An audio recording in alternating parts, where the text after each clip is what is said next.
a la escuela dominical. Ahí está. Pueden bajar a la escuela dominical al fin. O sea, por favor. Tranquilo. Dios mío, señor, feo. ¿Se está lista la foto?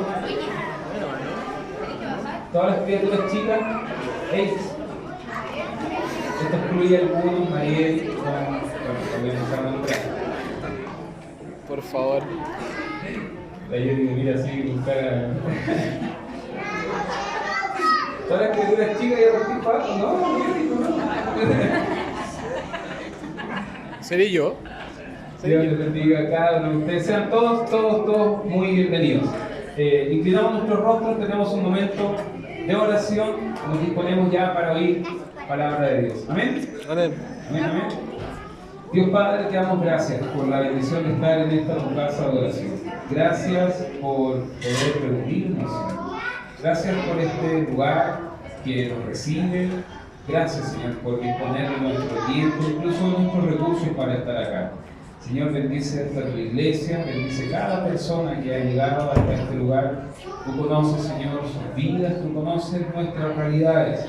Tú conoces, Señor, hasta lo más profundo de nuestro corazón. Tu palabra nos dice que no hay nada que quede oculto delante de ti. Señor, porque nos conoces, porque nos amas y sabemos que quieres hablar a nuestra vida. Una palabra, Señor, que nos anime, que nos inspire, Señor. Una palabra que nos permita mirar aquellas cosas que quizás nuestros ojos carnales, Señor, no pueden ver, nos cuesta ver. Esperanza, Señor, cuando no la vemos, Señor. Paz, donde quizás todo nuestro alrededor, toda nuestra lógica nos acusa lo contrario. Sabemos que poniendo nuestra mirada en ti, abriendo nuestro corazón a ti, poniendo oído a tu palabra, encontramos paz, consuelo, esperanza. Mi Padre, háblanos, Señor. Que sea tu palabra, no mi palabra, Señor, en nuestro corazón. Te lo pido en el nombre de tu Hijo Jesús. Amén. Si es posible, la Biblia, por favor.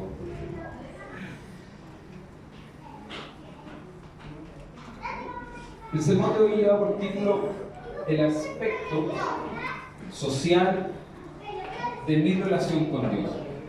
Un tanto pensando en, de hecho ya en el título hay dos extremos, por así decir, porque habla de un ámbito social que nos abre, ¿no es cierto? Nos abre al prójimo, nos abre al resto, pero también un ámbito personal que tiene que ver en mi relación con Dios. Ahora uno se pregunta y dice, ¿qué hace este niño aquí? No, uno se pregunta y dice, ¿qué tanto tiene que ver, en qué tanto influye en mi relación con Dios en un ámbito social? ¿Tiene que ver, tiene trascendencia, tiene algún punto de influencia? Gracias. ¿Apareció acá? ¿No lo vi? Bien, bien, gracias.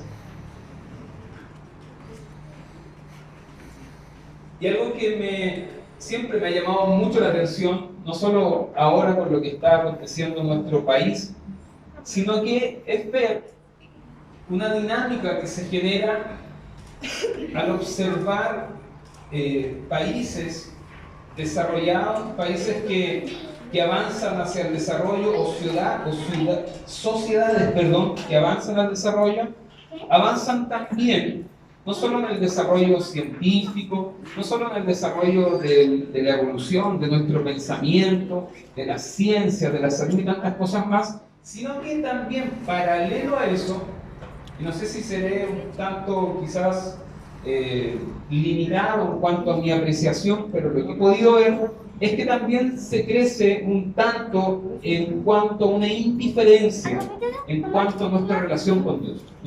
Me explico bien. Es como que como seres humanos tenemos la tendencia a que a medida que nos vamos desarrollando, la ciencia va descubriendo nuevas cosas, tenemos mejor salud, tenemos más posibilidades de alcanzar ciertas cosas que nos dan seguridad. ¿Escuchan cambio de bajo? ¿Sí?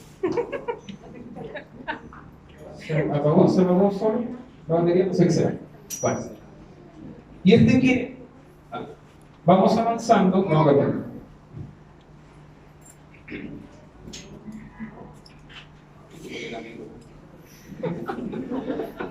Ya. Queda calor, pero... Ya. O nos cuesta dimensionar la importancia o la trascendencia de la cruz, del mensaje de Jesús, cuando nos sentimos o nos vemos seguros.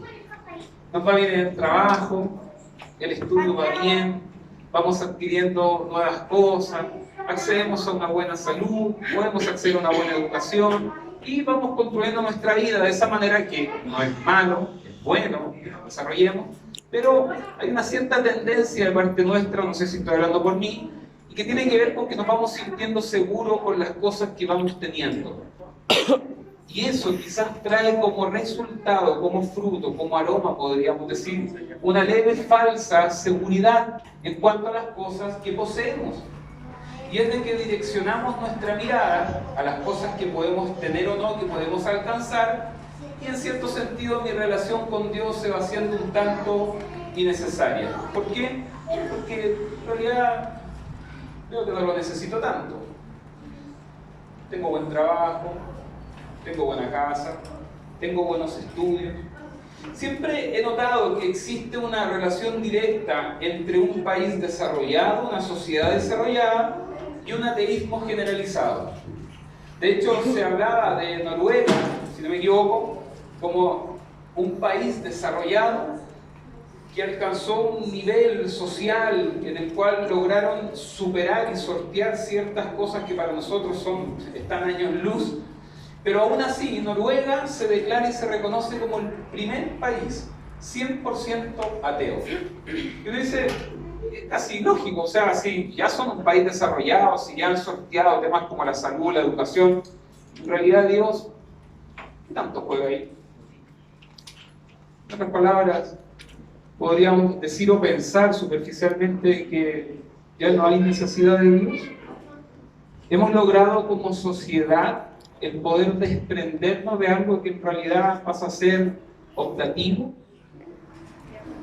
llevándonos quizás a un plano más personal, como individuos, como personas puntuales, personales. Existe una directa relación entre una persona que ha adquirido bienes, estabilidad y a consecuencia de poseerlas, una lejanía de Dios. Crecí en la iglesia y crecí con una cantidad de amigos y iba viendo, incluso generaciones que iban adelante mío, que había una dinámica que se repetía. Y es de que los cabros entraban a la adolescencia, ahí medio que sí que no, empezaban a estudiar, comenzaban a ir a la universidad, a aprender otras nuevas cosas, a desarrollar el pensamiento, a adquirir conocimiento que antes no tenían, luego salían de la universidad, un buen trabajo, una buena casa, un buen auto, buenas cosas, y hasta lo último que se veía porque ya no los veíamos más. Generaciones que en cierto sentido casi como que se aburguesaron y dejaron de necesitar a Dios. No lo digo a modo de crítica, sino que algo que siempre me llamó la atención. Y podía hablar con algunos de ellos y en realidad me hacían ver de que tengo todo lo que necesito. Y Dios, sí, o sea, respeto harto, no tengo nada con él, pero bacán. Hablaba hace un tiempo atrás con una persona que pasó un tiempo muy difícil en cuanto a su salud. Y esta persona me decía, estuve tranquilo, me decía. Tenía paz y tranquilidad. ¿Por qué? Porque en realidad tenía mi vida casi resuelta. Tenía un buen seguro, tenía buenos ahorros, tenía propiedades a las cuales echar mano, mi familia estaba bien, así que eso me dio seguridad. En realidad, yo lo escuchaba y pensaba y decía, todos comenzamos a morir al momento de nacer. Tú naces y comienzas tu caminar a algo que nadie sabe, tarde o temprano a todos nos llegará, y tiene que ver con que nuestra vida tiene un punto, un límite.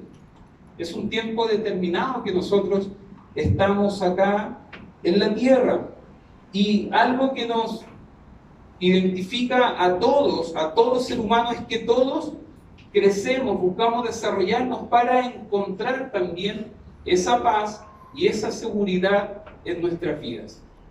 No quiero decir que eso sea malo, soy insistente con ello. Es algo que responde a nuestra naturaleza como seres humanos.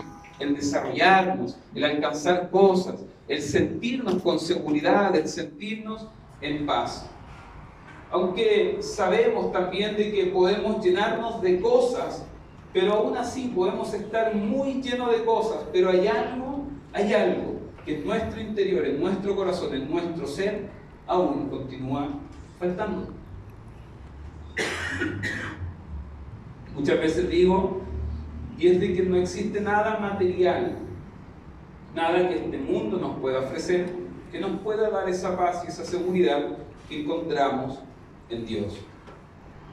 Tal vez a esto lo que en parte se refería Jesús cuando hablando ahí en Marcos capítulo 10 con el joven rico, luego de que el joven se va decepcionado, y dice Jesús, verso 25, dice: más fácil es pasar un camello por el ojo de una aguja que entrar un rico en el reino de Dios. ¿Qué quiso decir Jesús con esto? Es que su mensaje de esperanza, de salvación, esta buena noticia, no es para los ricos.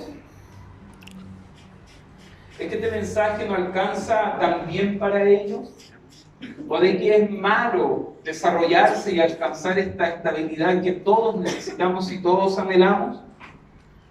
Jesús en línea con el mensaje que los profetas ya venían anunciando, denuncia las riquezas, escúcheme bien, como un obstáculo para el reino de Dios.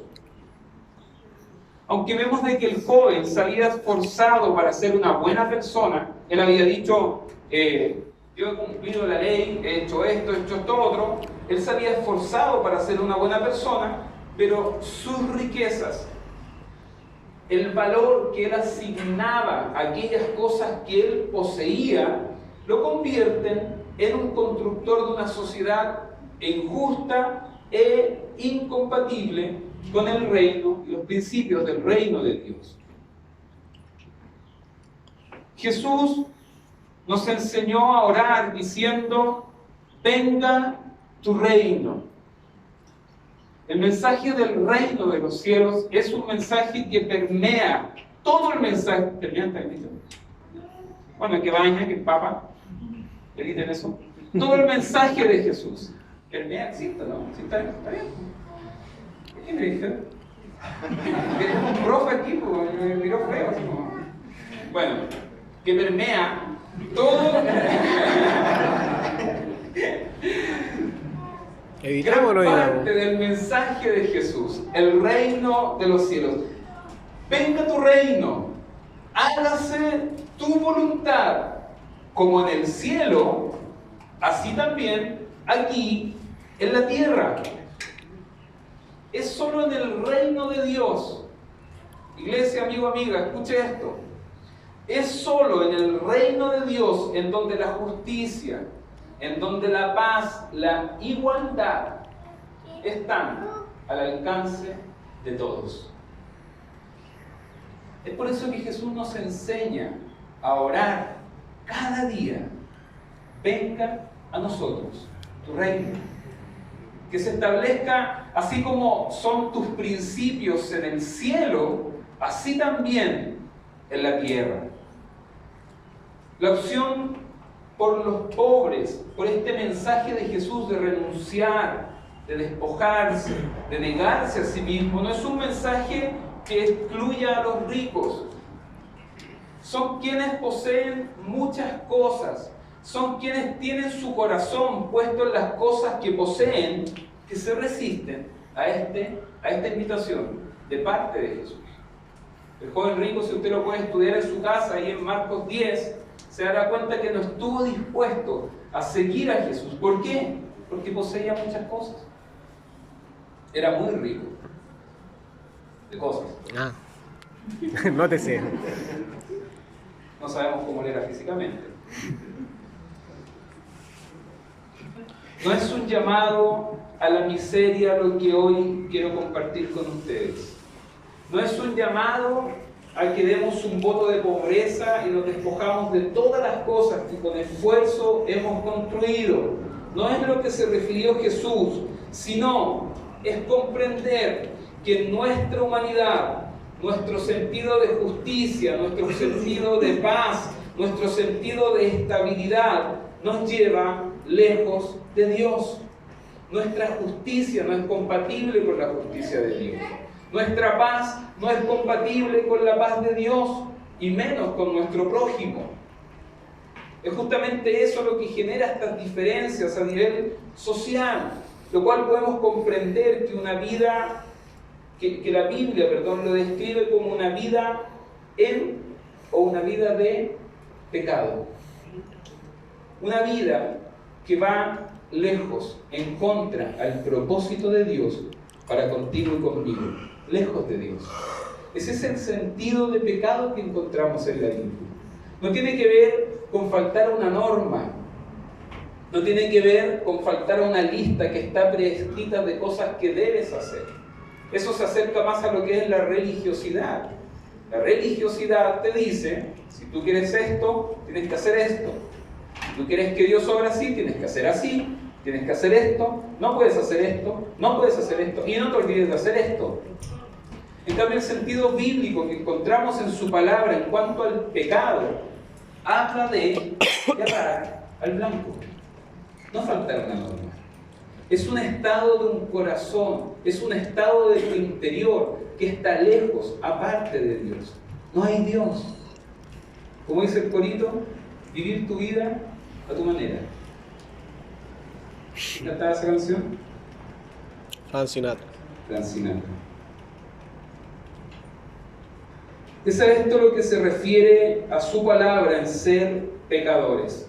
Una condición de nuestro corazón que nos aleja de Dios, nos aleja del propósito de Dios. Ahora, frente a tanta injusticia, frente a tanta necesidad, desigualdad que podemos ver a nuestro alrededor, debe surgir en nosotros una interrogante.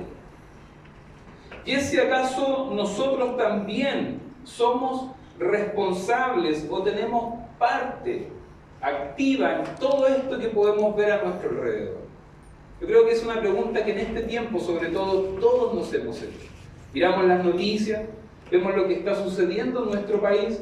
Yo creo que en todos ha surgido la pregunta, ese análisis de decir, wow, ¿cuál es mi participación? ¿En qué puedo aportar en esto? ¿Qué puedo hacer para poder construir una mejor sociedad? ¿Qué puedo hacer para hacer de mi país un mejor país? Del lugar donde vivo un mejor lugar. ¿Soy responsable, acaso yo, del sufrimiento de las personas? ¿Soy acaso yo responsable también de las consecuencias de la desigualdad, de las injusticias, de todas esas maldades que podemos ver? En palabras más bíblicas, quizás nos hemos preguntado, ¿soy acaso yo responsable del sufrimiento de mi hermano? ¿Qué cree usted? ¿O aquí el culpable es una fuerza exterior que está lejos y aparte nuestra, la que tiene la culpa de la sociedad, comunidad, conjunto de personas que hemos construido?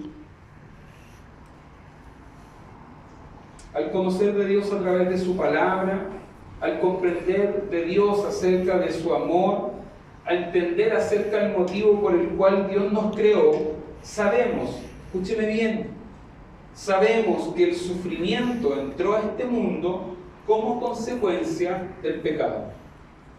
Si no lo sabían, piénsenlo. Hay muchos que creen que Dios metió el mal en el mundo. Ese Dios no coincide con el Dios que revela su palabra. Entendemos y sabemos que el sufrimiento es el fruto del pecado. Por tanto, mientras más pecado haya en este mundo, más sufrimiento habrá. Mientras más siga operando, reinando el pecado, e insisto, no me refiero a lista de cosas que tenemos o no tenemos que hacer, sino que esta condición del ser humano que está lejos de Dios. Una vida, un corazón que camina en contra a la voluntad, al propósito de Dios. Mientras más pecado haya, más sufrimiento habrá. Se acerca un poco el mensaje a nosotros, ¿sabes? Se nos enseña que Jesús fue crucificado hace 2000 años aproximadamente y fue por causa de mi pecado. Crecí escuchando eso. Les voy a abrir mi corazón. Muchas veces en mi vida miré la cruz. Muchas veces en mi vida con el más sincero anhelo de sentir algo, de sentir culpa. Me costaba sentirme parte de eso. Sabía que Jesús había muerto hace miles de años por mí. Sabía que era por causa de mi pecado también que estuvo sujeto en esa cruz. Sabía que era por amor a mí también que permaneció en esa cruz hasta la muerte. ¿Pero saben qué? Lo veía como algo tan lejano, como algo que sucedió hace 2000 años atrás. Y en realidad, siendo bien lógico, ¿qué iba a saber Jesús que iba a existir? Quizás, claro, fue por los que estaban ahí, pero por toda la humanidad. Lo veía como algo distante, miraba la cruz, lo veía como algo borroso, algo que no me identificaba, no me sentía parte de eso. Y menos responsable de la muerte de Jesús. Pero ¿sabes qué? Jesús aún hoy sigue siendo crucificado. Jesús aún hoy continúa en esa cruz y lo es en la persona de sus hermanos y lo es de quienes sufren injusticia, de quienes sufren desigualdad, de quienes sufren indiferencia, enfermedad y soledad, que Jesús hoy sigue siendo crucificado.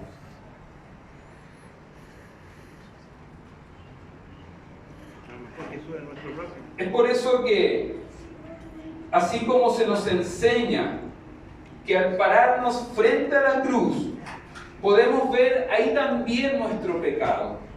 Ahí quizás se nos acerca un poco esta imagen de que por causa de mi pecado, de la condición de mi corazón que va en contra de Dios, Jesús tuvo que pagar. De la misma manera, también podemos decir lo mismo al pararnos frente a cualquier persona que hoy sufre. Es por eso que confesamos, su palabra nos enseña a confesar nuestro pecado a Dios y también, como dice ahí en Santiago 5:16, confiesen sus pecados los unos con los otros. Porque en realidad nuestro pecado no solamente afectamos o dañamos a Dios, sino que también con esta actitud, con este estado de corazón, también dañamos al cuerpo de Cristo. También dañamos al cuerpo de Dios aquí en la tierra.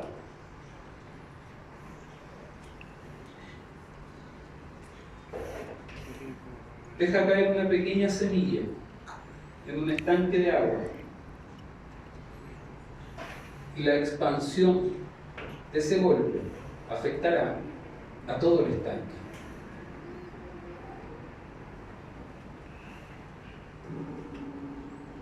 Le puedo pegar este platillo en un solo lugar, pero el ruido se expande a todo el platillo. Amigos, hermanos, amigas, para bien o para mal, escuche esto: todos formamos parte de un mismo cuerpo. Y si uno de los miembros de este cuerpo está enfermo, todo el resto del cuerpo también sufre. Su palabra nos enseña que la iglesia es un cuerpo, es un edificio, es una familia. Somos miembros, somos parte del cuerpo de Cristo. Si en algún miembro de este cuerpo hay enfermedad, el cuerpo completo se siente. ¿Te has pinchado alguna vez una espina en el dedo chico de tu pie derecho? ¿Te ha sido indiferente ese dolor? ¿A quién no le ha pasado que se levanta a las 3, 4 de la mañana y ese mismo dedo chico es experto en encontrar esos muebles que jamás nunca pensamos que estaban ahí?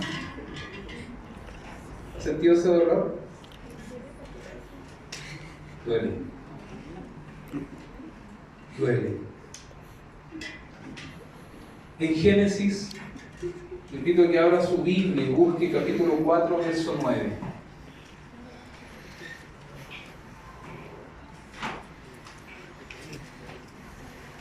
Si usted lee el capítulo 4 de Génesis, tiene la historia de Caín y Abel.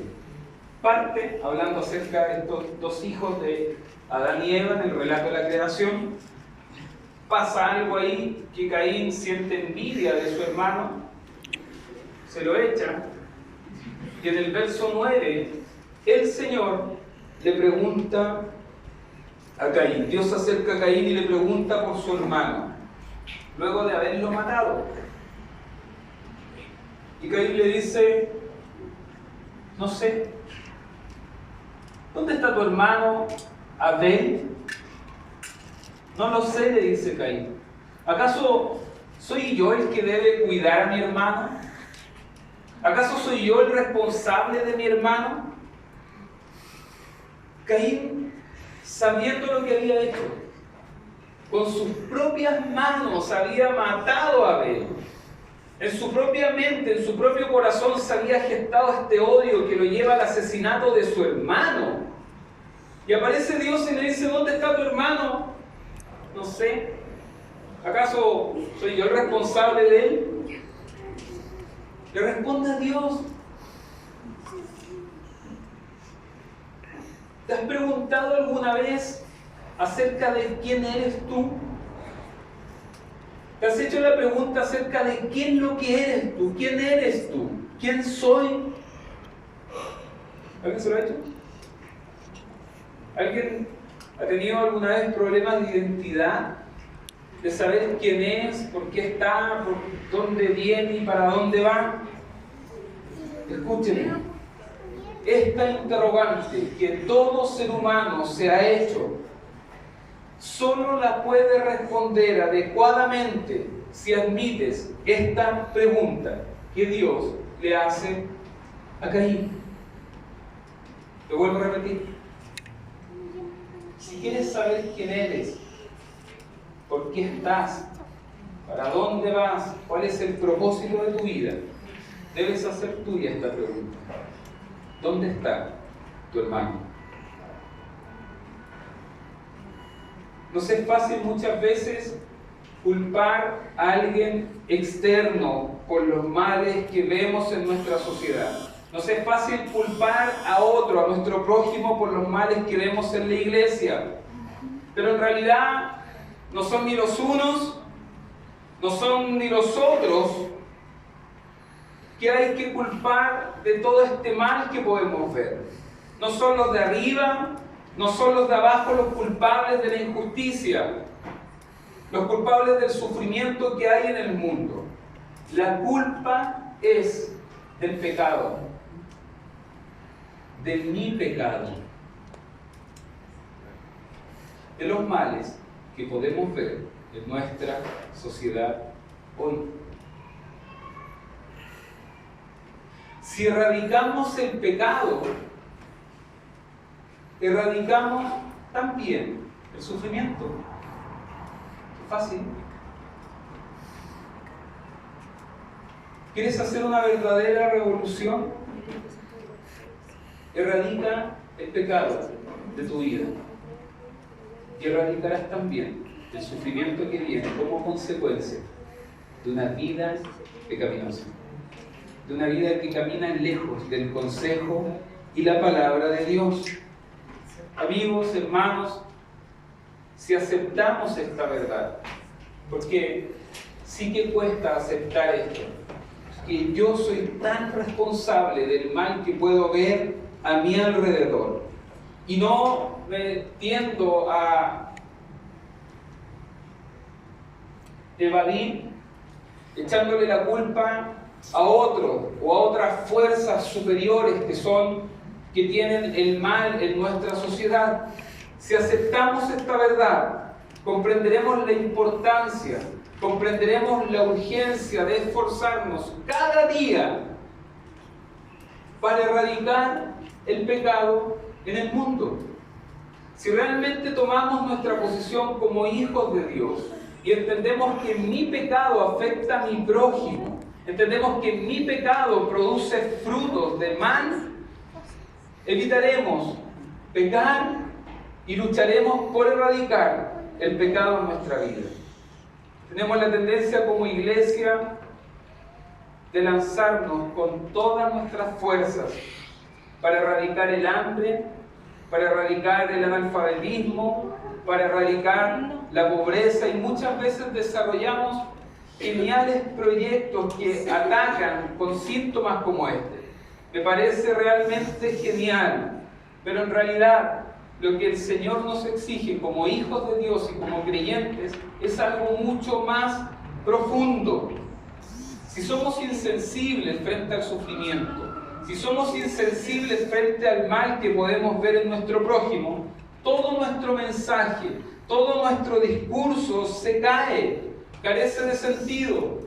Pero iglesia, no nos olvidemos que todas estas cosas que podemos hacer, en realidad lo que estamos atacando son los síntomas, pero no las raíces. La desigualdad, el hambre, la indiferencia son nada más que síntomas de lo que es el pecado en nuestra vida. Su palabra nos enseña a que así como servimos, que debemos hacer, también debemos atacar la raíz. Es hacer del Evangelio un Evangelio integral, un equilibrio entre el servicio y lo que debemos hacer también. Un analgésico puede eliminar el dolor de un cáncer, pero ese analgésico no tiene el poder para eliminar ese cáncer.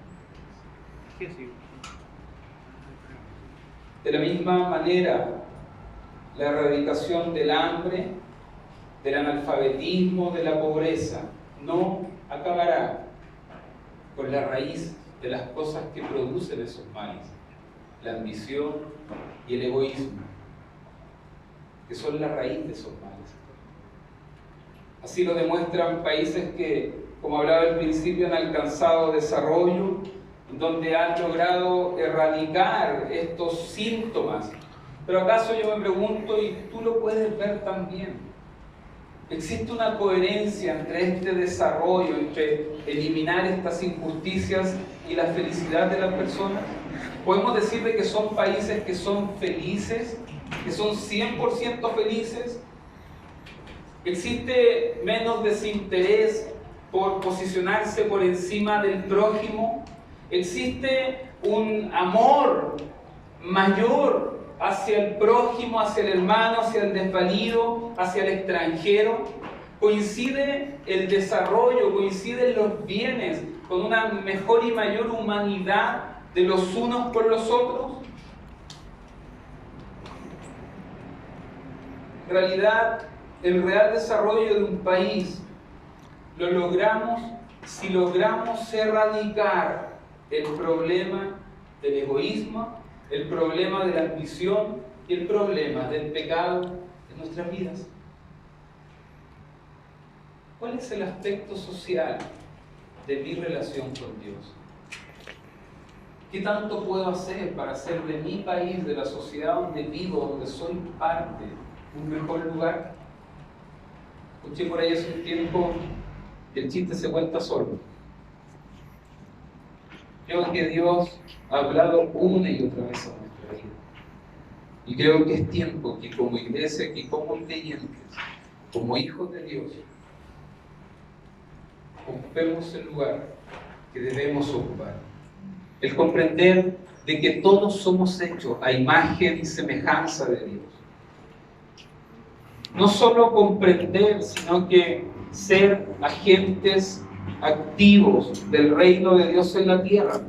hágase tu voluntad, así como en el cielo, aquí en la tierra, partiendo primeramente por mi tierra, por mi mundo, por mi entorno, por mi lugar de influencia, por mi lugar de alcance, respondiendo a esa llamada de Jesús al seguimiento, negándonos a nosotros mismos, tomando nuestra cruz y seguirle, abrazando esta pobreza que Jesús nos llamaba de corazón, en la cual puedo comprender que es justamente desprendiéndome de lo que este mundo me ofrece por paz, por seguridad, y saber que en realidad solo esa paz, solo esa seguridad la encuentro en Dios.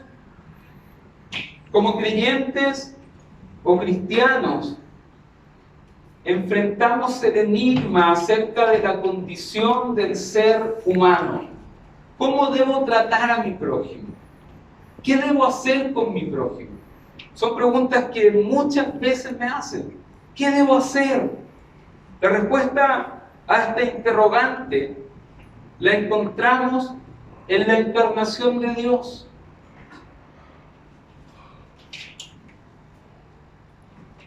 Juan Ruiz de la Peña, un escritor al cual admiro mucho, y dice: cada hombre y mujer hecho a imagen de Dios tiene que ser tratado como el mismo Dios,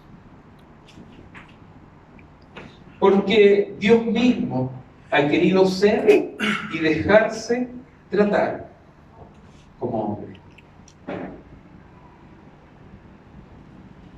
Todos somos hechos a imagen y semejanza de Dios.